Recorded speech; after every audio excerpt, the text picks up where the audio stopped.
Assalamualaikum warahmatullahi wabarakatuh. Om Swastiastu, Namo Buddhaya, Salam Kebajikan. Perkenalkan, nama saya Ayu Febriani dengan NIM 0121230008. Baik, langsung saja di sini saya akan menjelaskan. Apa itu depresi.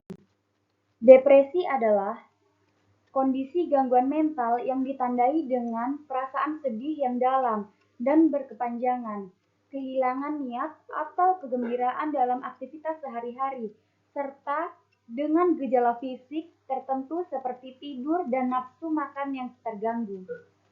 Epidemiologi. Depresi adalah gangguan mental yang umum terjadi di seluruh dunia, dengan perkiraan 350 juta orang yang terkena dampaknya. Wanita memiliki resiko 2 kali lebih tinggi untuk mengalami depresi dibandingkan dengan pria.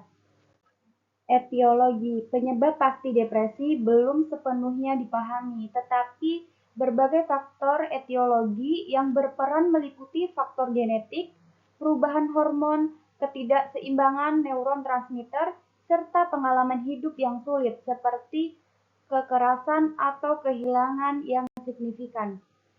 Kemudian patofisiologi. Yang pertama yaitu hipotesis aminabiogenik, yaitu depresi dikarenakan menurunnya atau berkurangnya jumlah neuron transmitter serotonin, norepinefrin, serta dopamin di dalam otak. Yang kedua, hipotesis sensitivitas reseptor, yaitu diakibatkan perubahan patologis pada reseptor disebabkan karena terlalu kecilnya stimulasi oleh monoamina sehingga dapat memicu depresi. Yang ketiga yaitu hipotesis desregulasi, yaitu tidak teraturnya neuron transmitter sehingga mengakibatkan gangguan depresi dan psikiatrik.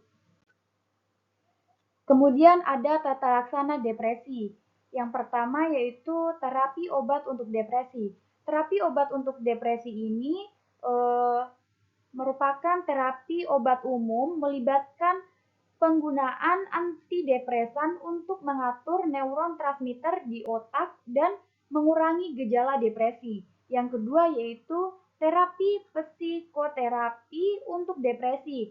Terapi psikoterapi seperti terapi kognitif, perilaku, dan terapi interpersonal dapat membantu individu mengatasi pikiran negatif dan mengembangkan strategi penanganan yang lebih sehat. Yang ketiga yaitu perawatan diri untuk depresi. Perawatan diri mencakup menjaga kesehatan fisik dan mental melalui olahraga teratur, makanan sehat, tidur yang cukup, serta menjaga rutinitas harian dan mencari dukungan sosial. Selanjutnya, di sini ada golongan obat depresan. Yang pertama yaitu antidepresan trisiklik. Bekerja dengan memblokir penyerapan serotonin dan norepinefrin ke dalam sel-sel saraf. Contohnya yaitu amitriptilin, desipramin, amoxapin, serta klomipramin. Yang kedua yaitu monoamine oksidasi inhibitor, yaitu dengan memblokir aksi enzim monoamina dengan kadar neuron transmitter meningkat, dapat memperbaiki suasana hati. Contoh obatnya yaitu selegilin dan penelzin. Yang ketiga yaitu noradrenalin dan spesifik serotonin antidepresan. Bekerja dengan meningkatkan kadar serotonin dan noradrenalin sehingga penggunanya menjadi lebih bisa berpikir jernih. Contohnya mirtazin. Selanjutnya selektif serotonin reuptake inhibitors, bekerja dengan menghambat dengan selektif penyerapan kembali neuron transmitter serotonin oleh sel saraf. Dengan begitu, kadar serotonin pun dapat meningkat dan diharapkan membuat lebih bahagia. Contoh obatnya yaitu fluoxetine fluoxetine, paroxetine, vilazodone, citalopram, fluvoxamine, escitalopram.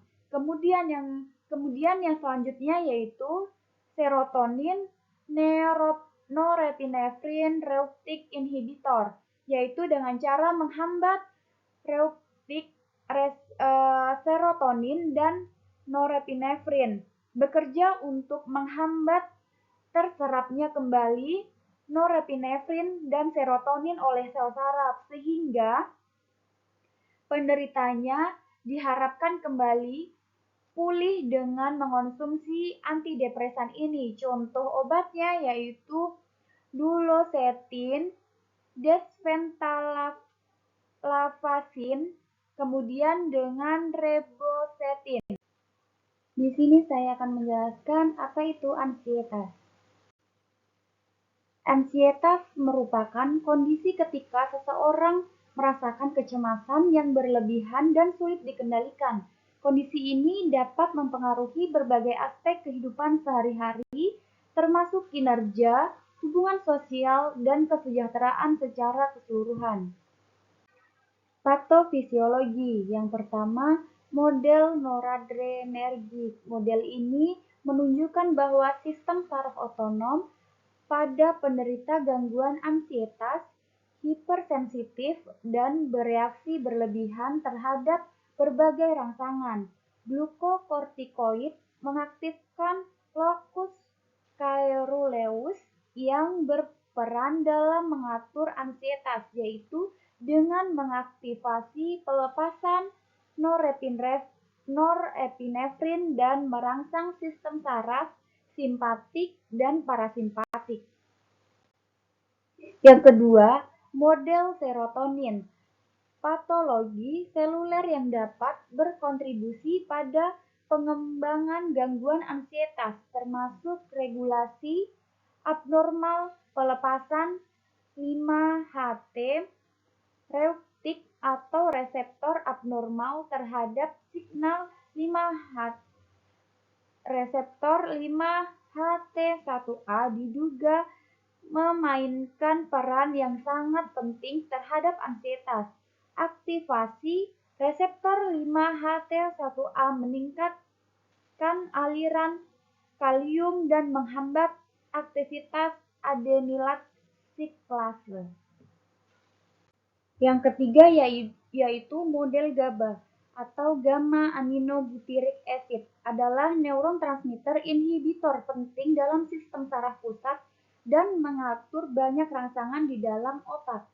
Dua subtipe reseptor GABA yaitu GABA-AA dan GABA-AB.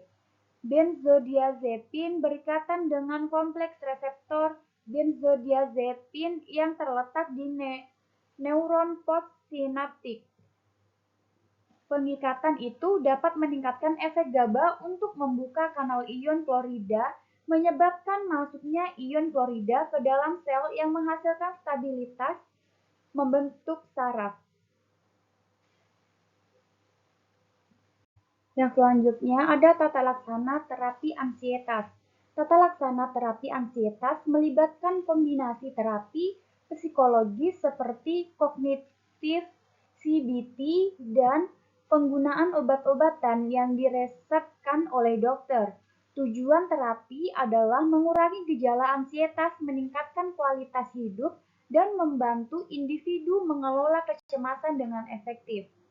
Yang pertama yaitu selektif serotonin reuptake inhibitor atau yang disingkat dengan SSRI. Biasanya diindikasikan untuk pengobatan depresi, dianggap sebagai terapi lin pertama untuk gangguan ansietas.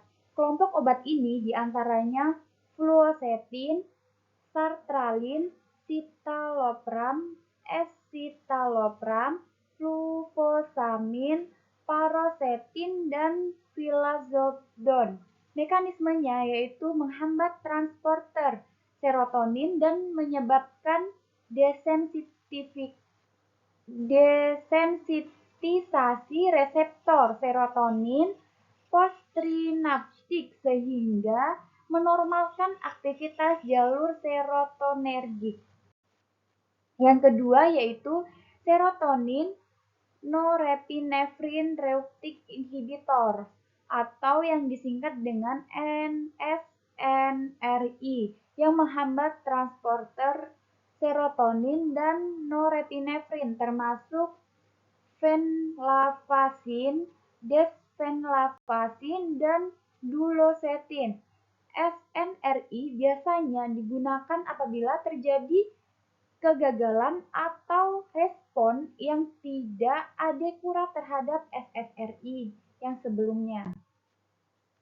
Kemudian yang ketiga, benzodiazepin. Benzodiazepin adalah golongan obat yang bekerja pada reseptor benzodiazepin di sistem saraf pusat. Reseptor adalah protein yang terdiri dari 5 subunit transmembran yang membentuk saluran klorida di tengahnya, yaitu reseptor GABA A. Aktivasi BZR menyebabkan perubahan konformasi pada pori pusat yang memungkinkan masuknya ion klorida ke dalam neuron. Masuknya anion klorida menyebabkan hiperpolarisasi neuron yang mengakibatkan depresi di sistem saraf pusat. Penting untuk diketahui bahwa benzodiazepin meningkatkan frekuensi pembukaan saluran kanal reseptor GABA A dengan adanya GABA. Dengan tidak adanya GABA, benzodiazepin tidak mempunyai efek pada fungsi reseptor GABA A.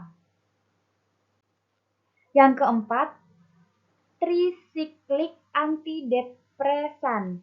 Semua trisiklik antidepresan atau TCAS berfungsi sebagai inhibitor reuptake norepinefrin dan beberapa sebagai penghambat reuptake serotonin.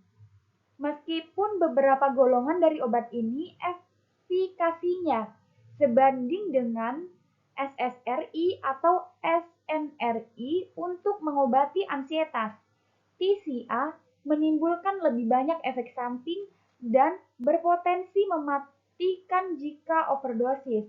Untuk alasan ini, TCA jarang digunakan dalam pengobatan gangguan ansietas, kecuali clomphirapine yang mungkin lebih berkhasiat daripada SSRI atau SNRI pada pasien dengan OCD. Yang selanjutnya yaitu epilepsi. Apa itu epilepsi? Pengertian epilepsi. Kata epilepsi berasal dari kata Yunani, epi yang berarti atas dan lepsia dari kata lamban mei yang berarti serangan, sehingga dapat disimpulkan bahwa epilepsi pada mulanya memiliki arti serangan dari atas. Epilepsi adalah salah satu kelainan neurologi kronik yang bisa terjadi pada segala usia, terutama pada usia anak 1 tahun. Epilepsi merupakan manifestasi gangguan fungsi otak dengan gejala yang khas, yaitu kejang berulang akibat lepasnya muatan listrik neuron otak secara berlebihan dan paroksismal. Kemudian di sini ada epidemiologi. Saat ini sekitar 50 juta jiwa di dunia menderita epilepsi. Setiap tahun sekitar 2,4 juta jiwa terdiagnosis epilepsi. Perkiraan proporsi populasi dengan epilepsi aktif, kejang terus-menerus atau dengan butuh pengobatan pada waktu tertentu adalah 4-10 per 1000 penduduk. Namun, pada beberapa studi menunjukkan bahwa pada negara berpenghasilan rendah dan menengah memiliki proporsi yang lebih tinggi, yaitu 7-14 per 1000 penduduk. Hampir 80% penderita epilepsi tinggal di negara dengan penghasilan rendah dan menengah. Kemudian, etiologi. Secara garis besar, penyebab epilepsi dibagi menjadi dua. Yang pertama yaitu struktural, ditandai dengan adanya kelainan anatomi otak atau adanya lesi pada otak. Kelainan pada otak dapat terjadi karena adanya trauma kepala, trauma persalinan, demam tinggi, stroke, intoksikasi, tumor otak, masalah kardiovaskular tertentu, gangguan keseimbangan elektrolit, infeksi, dan reaksi alergi. Yang kedua yaitu non-struktural, penyebab yang tidak didapatkan, kelainan pada otak, bahkan penyebab yang tidak diketahui. Kemudian ada patofisiologi, ketidakseimbangan antara eksitasi dan inhibisi di otak. Eksitasi berlebihan mengakibatkan letupan neuronal yang cepat saat kejang. Sinyal yang dikeluarkan dari neuron yang meletup cepat merekrut sistem neuronal yang berhubungan melalui sinaps sehingga terjadi pelepasan yang berlebihan. Inhibitor utama neuron transmitter pada susunan saraf pusat adalah gamma aminobutyric acid atau GABA. Semua struktur otak dapat menggunakan aksi inhibitor dan memegang peran fisiopatogenesis pada kondisi neurologis tertentu, termasuk epilepsi. Kegagalan fungsi GABA dapat mengakibatkan serangan kejang. Yang kedua yaitu mekanisme sinkronisasi epilepsi dapat diakibatkan oleh gangguan sinkronisasi sel-sel saraf berupa hipersinkronisasi. Hipersinkronisasi terjadi akibat keterlibatan sejumlah besar neuron yang berdekatan dan menghasilkan cetusan elektrik yang abnormal. Potensial aksi yang terjadi pada satu sel neuron akan disebabkan ke neuron-neuron lain yang berdekatan dan pada akhirnya akan terjadi bangkitan elektrik yang berlebihan dan bersifat berulang. Yang ketiga yaitu mekanisme epileptogenesis. Trauma otak dapat mengakibatkan epilepsi, iskemia, trauma neurotoksin, dan trauma lain secara selektif dapat mengenai subpopulasi sel tertentu.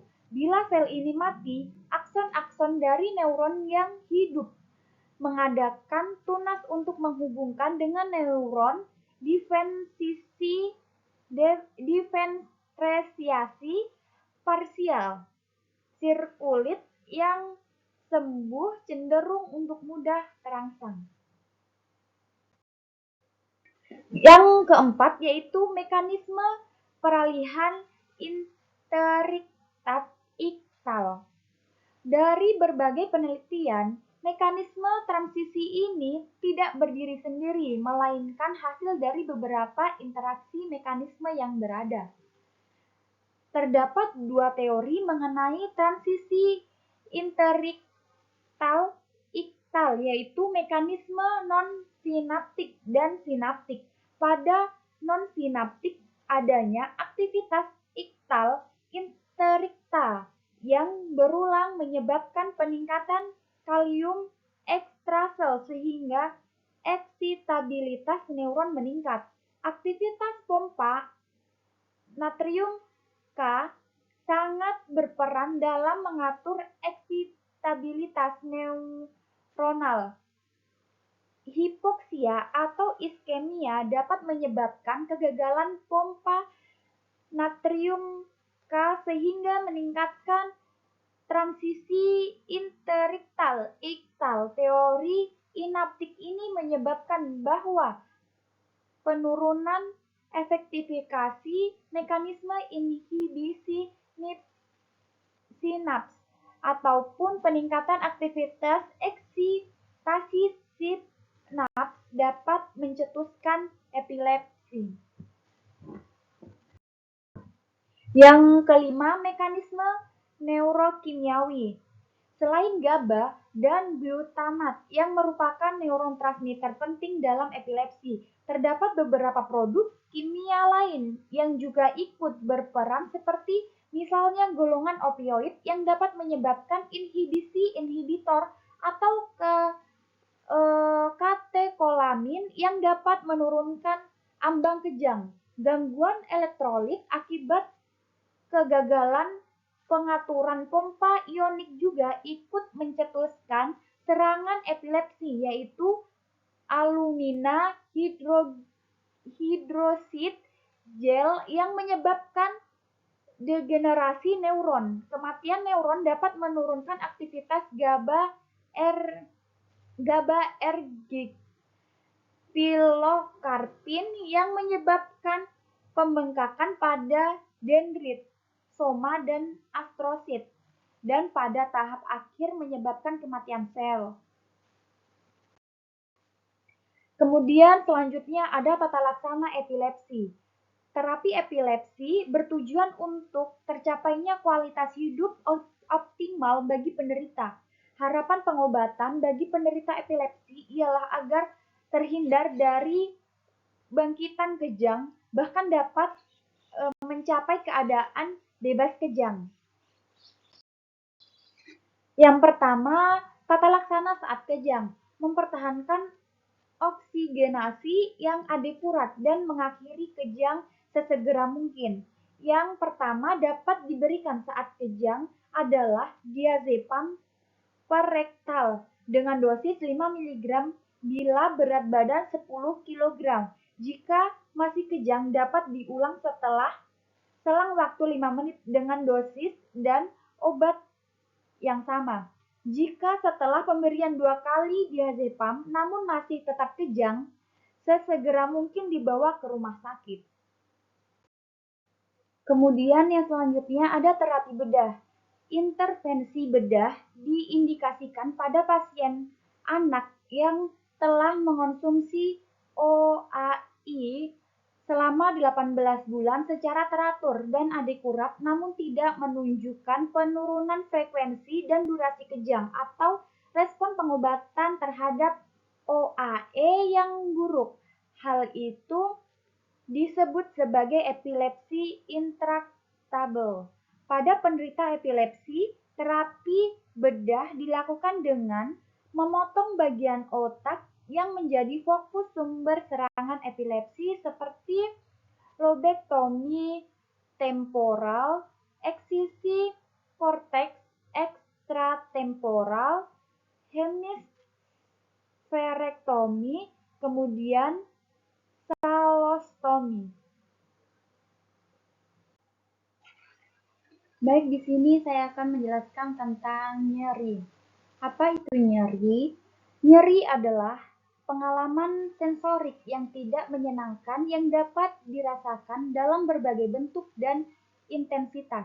Hal ini melibatkan interaksi antara stimulus nyeri dan sistem saraf. Mekanisme protektif untuk menimbulkan kesadaran terhadap kenyataan bahwa sedang atau akan terjadi kerusakan jaringan. Di sini ada epidemiologi. Nyeri adalah masalah kesehatan global yang mempengaruhi jutaan orang di seluruh dunia. Hal ini dapat terjadi pada semua kelompok usia dan dapat memiliki dampak yang signifikan terhadap kualitas hidup individu. Yang selanjutnya etiologi. Yang pertama, karena cedera fisik. Nyeri dapat ditimbulkan akibat cedera fisik seperti patah tulang, luka, atau nyeri otot. Yang kedua yaitu penyakit kronis. Beberapa penyakit kronis seperti artritis atau kanker dapat menyebabkan nyeri yang persisten. Yang selanjutnya, yang ketiga, yaitu proses inflamasi. Proses inflamasi dapat dapat menyebabkan nyeri akibat reaksi imun yang berlebihan. Kemudian patofisiologi. Yang pertama, transduksi. Zat-zat analgesik seperti prostaglandin, serotonin, bradikinin, leutokrin, mengaktifkan reseptor-reseptor nyeri. Reseptor nyeri merupakan anyaman ujung-ujung beberapa serat-serat aferen A, delta, dan C yang berfungsi meneruskan sensorik nyeri dari perifer ke sentral ke susunan saraf pusat. Interaksi antara zat analgesik dengan reseptor nyeri menyebabkan terbentuknya impuls nyeri. Yang kedua yaitu transmisi. Oleh serat aferen A, delta, dan C, impuls nyeri diteruskan ke sentral, yaitu ke medula spinalis, ke sel neuron di cornea dorsalis. Pada nyeri akut, sebagian dari impuls nyeri tadi oleh serat aferen A, delta, dan C diteruskan langsung ke sel-sel neuron yang berada di cornea anterolateral, dan sebagian lagi ke sel-sel neuron yang berada di cornea anterior medula spinalis. Aktivasi sel-sel neuron tersebut di cornea anterolateral akan menimbulkan peningkatan tonus sistem saraf otonom simpatis dengan segala efek yang dapat ditimbulkannya. Sedangkan aktivasi sel-sel neuron di cornea anterior medula spinalis akan menimbulkan peningkatan tonus otot skelet di daerah cedera dengan segala akibatnya. Kemudian modulasi merupakan interaksi antara sistem analgesik endogen dengan input nyeri yang masuk ke kornu posterior. Impuls nyeri yang diteruskan oleh serat-serat A, delta, dan C ke sel-sel neuron nosisi di cornea dorsalis medula spinalis tidak semuanya diteruskan ke sentral lewat tractus spinothalamikus. Di daerah ini akan terjadi interaksi antara impuls yang masuk ke dalam sistem inhibisi, baik sistem inhibisi endogen maupun sistem inhibisi eksogen. Tergantung mana yang lebih dominan. Bila impuls yang masuk lebih dominan, maka penderita akan merasakan sensibel nyeri. Sedangkan bila efek sistem inhibisi yang lebih kuat, maka penderita tidak akan merasakan sensibel nyeri. Kemudian persepsi, impuls yang diteruskan ke korteks sensorik akan mengalami proses yang sangat kompleks, termasuk proses interpretasi dan persepsi yang akhirnya menghasilkan sensibel nyeri. Kemudian selanjutnya ada tata laksana terapi nyeri. Yang pertama yaitu obat analgetik non-opioid seperti NSAID atau CO-X2 specific inhibitors. Jika pasien masih mengeluh nyeri, maka diberikan obat-obatan seperti pada tahap 1, ditambah opioid secara intermiten.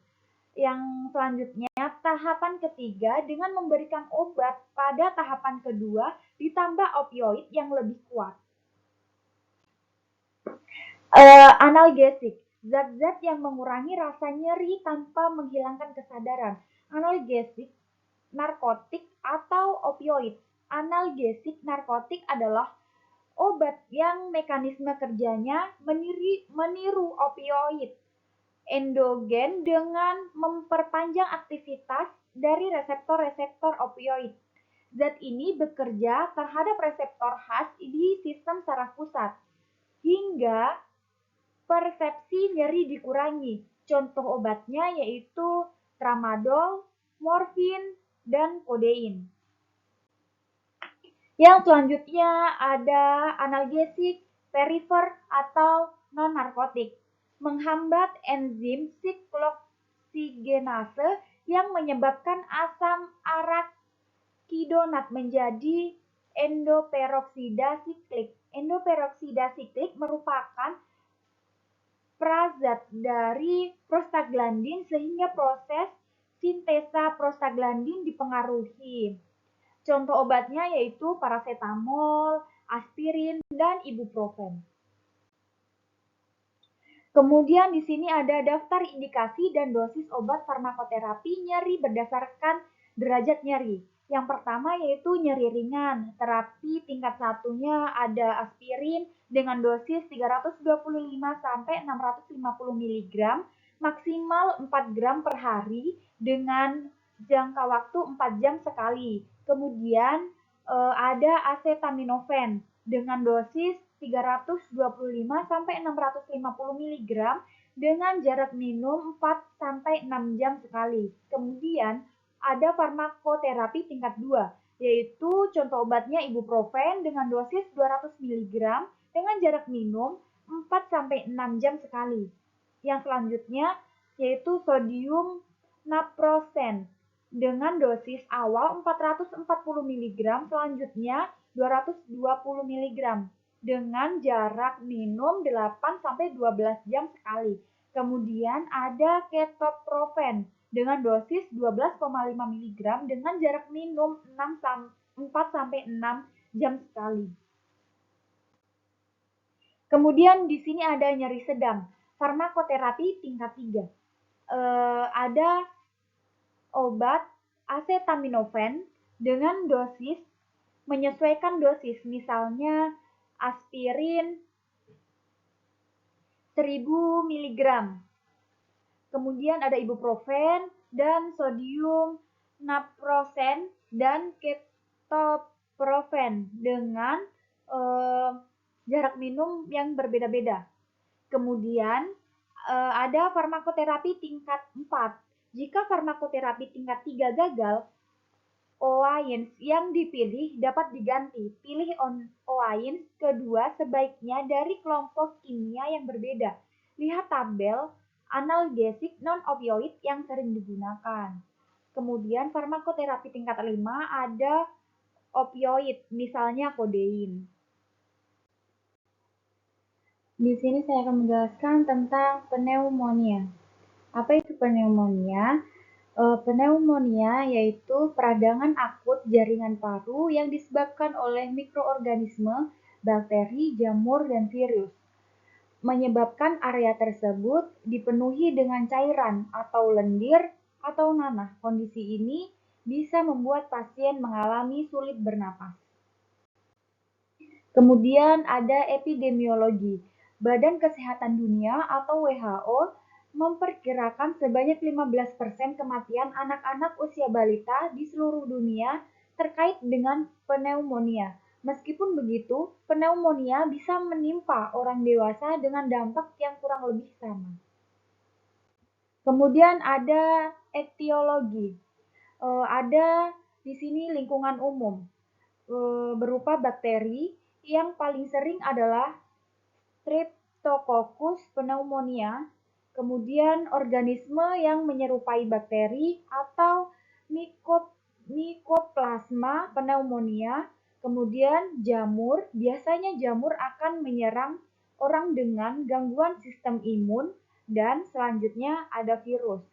Kemudian rumah sakit, orang yang menggunakan mesin pernapasan atau ventilator sering digunakan di unit perawatan intensif, beresiko lebih tinggi terkena pneumonia jenis ini. Selanjutnya perawatan kesehatan, layaknya penyebab infeksi yang didapat di rumah sakit. Gangguan inflamasi pada paru-paru ini dapat disebabkan oleh bakteri yang lebih resisten terhadap antibiotik. Kemudian patofisiologi. Agen penyebab pneumonia masuk ke paru-paru melalui inhalasi ataupun aliran darah. Diawali dari saluran pernapasan dan akhirnya masuk ke saluran pernapasan bawah. Reaksi peradangan timbul pada dinding bronkus menyebabkan sel berisi eksudat dan sel epitel menjadi rusak. Kondisi tersebut berlangsung lama sehingga dapat menyebabkan atelektasis. Reaksi inflamasi dapat terjadi di alveoli yang menghasilkan eksudat yang mengganggu jalan napas. Bronkospasme dapat terjadi apabila pasien menderita penyakit jalan napas relatif Jalan umum yang biasanya terjadi pada pneumonia yaitu demam, batuk berdahak, dan sulit napas. Kemudian ada tata laksana terapi. Cara mengobati pneumonia harus disesuaikan dengan penyebab utama serta tingkat keparahannya. Yang pertama yaitu obat antivirus. Obat antivirus kerap digunakan untuk pasien yang mengalami infeksi akibat virus karena virus tidak hanya bisa dilawan dengan antibiotik. Oleh karena itu, bila terdapat pasien yang mengalami infeksi paru-paru pasca flu, alangkah baiknya diberikan obat antivirus. Kemudian yang kedua, antibiotik. Jenis antibiotik yang diberikan kepada pasien disesuaikan dengan jenis bakteri apa yang menjadi penyebab infeksi organ paru. Antibiotik yang sering digunakan dalam perawatan tipe pneumonia termasuk penisilin, amoxicillin, dan flavulacin, asid, serta makrolid antibiotik, termasuk erythromycin. Kemudian bakteri Streptococcus pneumonia, pemberian vaksin dan antibiotik. Pneumococcal conjugate vaksin dan pneumococcal polysaccharid vaksin. Pneumococcal conjugate vaksin adalah vaksin yang menjadi bagian dari imunisasi bayi dan direkomendasikan untuk semua anak di bawah usia 2 tahun dan anak-anak yang berumur 2-4 tahun. Sementara itu, pneumococcal polysaccharid vaksin direkomendasikan bagi orang dewasa. Selanjutnya, bakteri Mycoplasma dengan cara pemberian antibiotik makrolid, erythromycin, clarithromycin, azithromycin, dan fluoroquinolones. Antibiotik ini umumnya diresepkan untuk merawat Mycoplasma pneumonia. Yang ketiga yaitu obat batuk. Obat batuk diberikan untuk memberikan rasa nyaman kepada pasien agar tidak merasakan sakit akibat batuk yang berkelanjutan. Serta obat batuk juga diberikan dengan tujuan meredakan gejala batuk ketika terserang infeksi paru. Yang keempat yaitu obat pereda rasa sakit.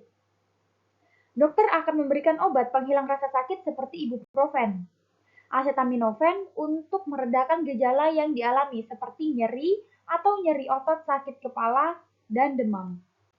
Di sini saya akan menjelaskan tentang TBC. Apa itu TBC?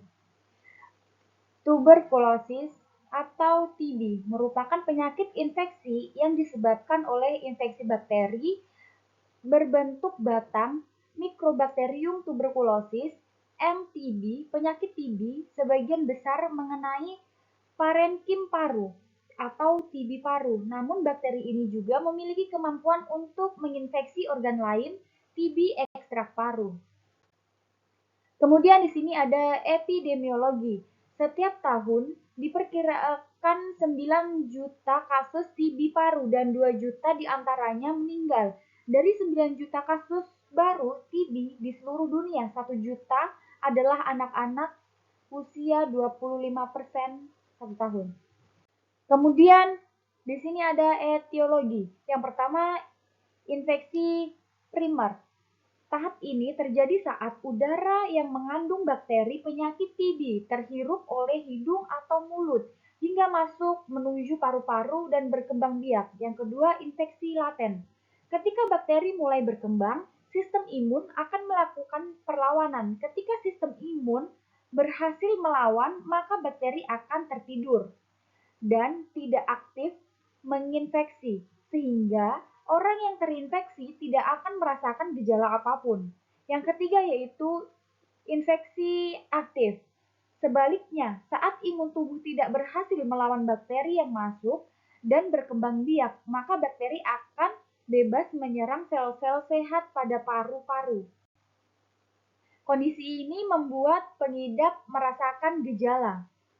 Selanjutnya yaitu ada patofisiologi. Seseorang yang menghirup bakteri Mycobacterium tuberculosis dan menyebabkan bakteri tersebut masuk ke alveoli melalui jalan nafas. Kemudian sistem imun dan sistem kekebalan tubuh akan merespon dengan cara melakukan reaksi inflamasi. Selanjutnya, fagosit menekan bakteri dan limfosit spesifik tuberkulosis menghancurkan atau melisiskan bakteri dan jaringan normal. Lalu, reaksi tersebut menimbulkan penumpukan eksudat di dalam alveoli yang bisa mengakibatkan bronkopneumonia. Kemudian infeksi awal biasanya timbul dalam waktu 2-10 minggu setelah terpapar bakteri tersebut.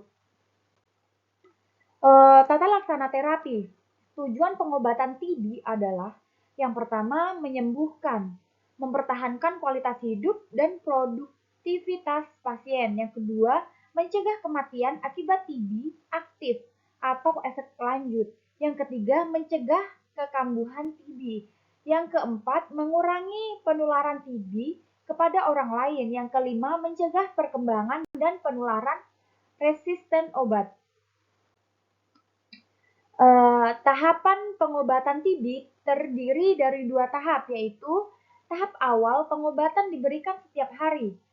Panduan pengobatan pada tahap ini adalah dimaksudkan untuk secara efektif menurunkan jumlah kuman yang ada dalam tubuh pasien dan minimalisir pengaruh dari sebagian kecil kuman yang mungkin sudah resisten sejak sebelum pasien mendapatkan pengobatan. Pengobatan tahap awal pada semua pasien baru harus diberikan selama 2 bulan. Pengobatan secara teratur dan tanpa adanya penyulit.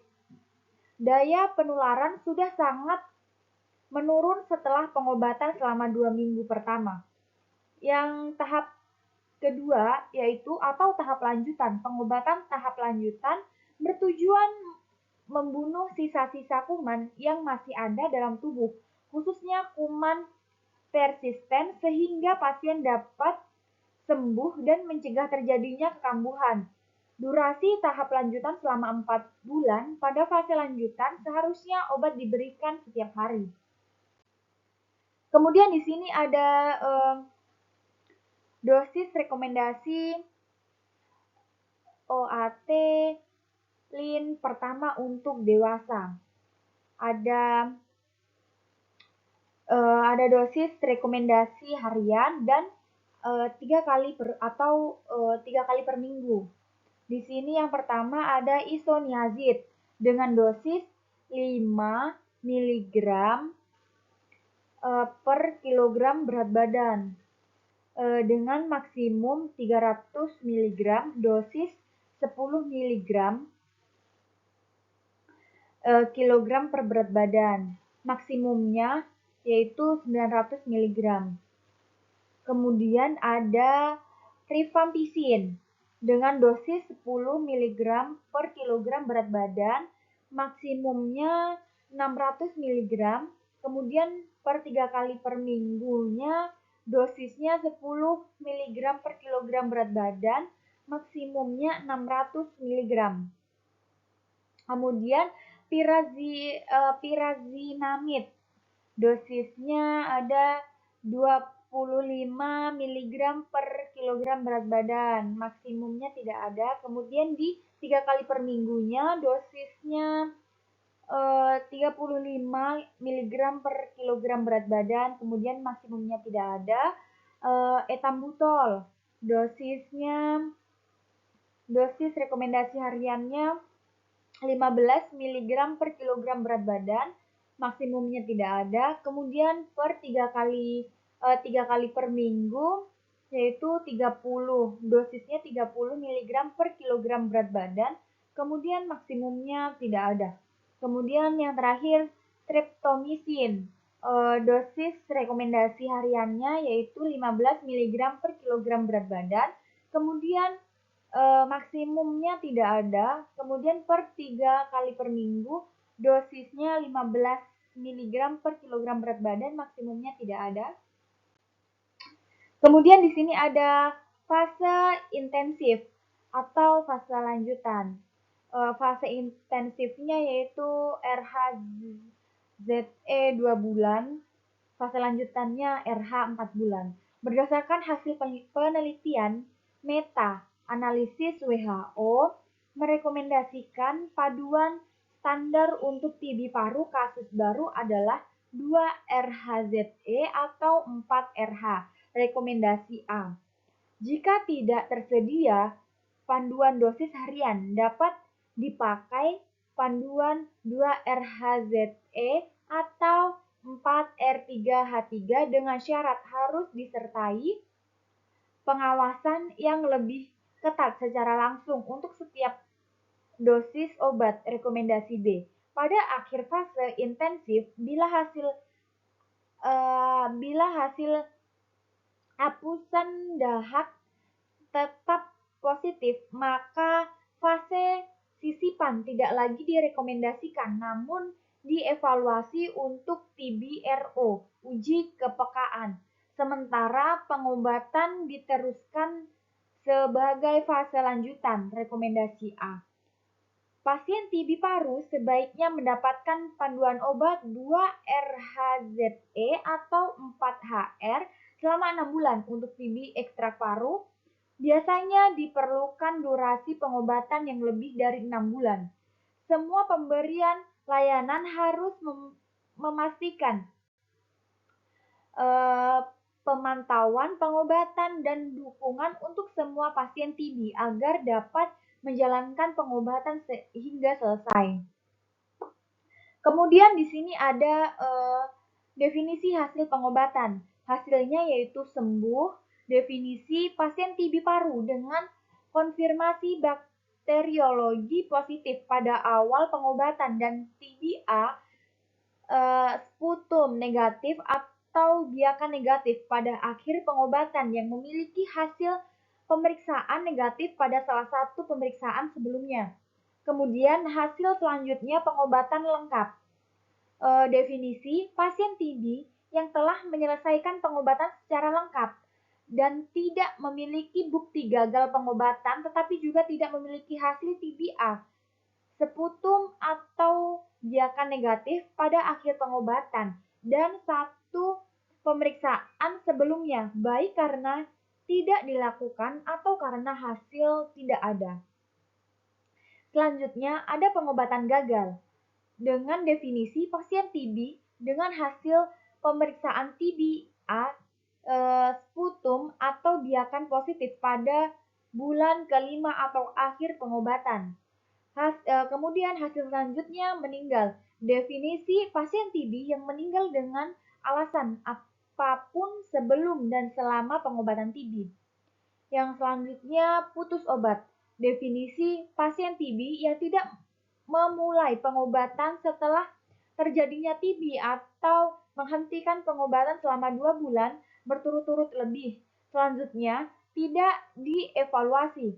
Dengan definisi pasien yang tidak memiliki hasil pengobatan pada saat akhir pelaporan kohort pengobatan, termasuk pasien yang sudah pindah ke fasilitas kesehatan lain dan tidak diketahui hasil pengobatannya oleh fasilitas yang menunjukkan pada batas akhir pelaporan kohort pengobatan.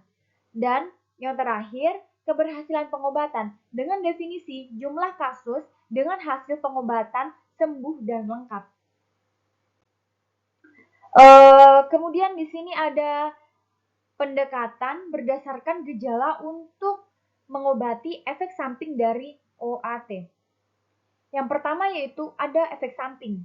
Efek samping berat.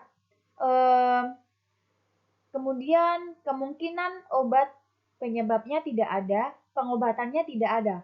Kemudian selanjutnya ruam kulit dengan atau tanpa gatal. Kemungkinan obat penyebabnya streptomycin, isoniazid, rifampicin, pyrazinamid. Kemudian pengobatannya hentikan OAT. Selanjutnya tuli. Kemungkinan obat penyebabnya yaitu streptomycin. Pengobatannya hentikan streptomycin. Kemudian efek sampingnya ada pusing, vertigo, dan nistagmus. Kemungkinan obat penyebabnya yaitu streptomycin. Pengobatannya hentikan pengobatan. Kemudian ada ikterik tanpa penyakit hepar atau hepatitis. Kemungkinan obat penyebabnya yaitu streptomycin, isoniazid, rifampicin, pyrazinamide. Pengobatannya yaitu hentikan OAT. Selanjutnya bingung, curiga, gagal hati, imbas obat bila terdapat ikterik. Penyebab obatnya yaitu isoniazid, pyrazinamide, rifampicin, sebagian besar OAT, kemudian pengobatannya hentikan OAT. Selanjutnya ada efek samping gangguan penglihatan. Kemungkinan obat penyebabnya yaitu etambutol. Pengobatannya yaitu hentikan etambutol. Kemudian efek samping selanjutnya ada syok, purpura, gagal ginjal akut. Sangat jarang terjadi akibat gangguan imunologi. Kemungkinan obat penyebabnya yaitu rifampicin. Pengobatannya hentikan rifampicin. Kemudian di sini ada gejala ringan. Gejala ringan,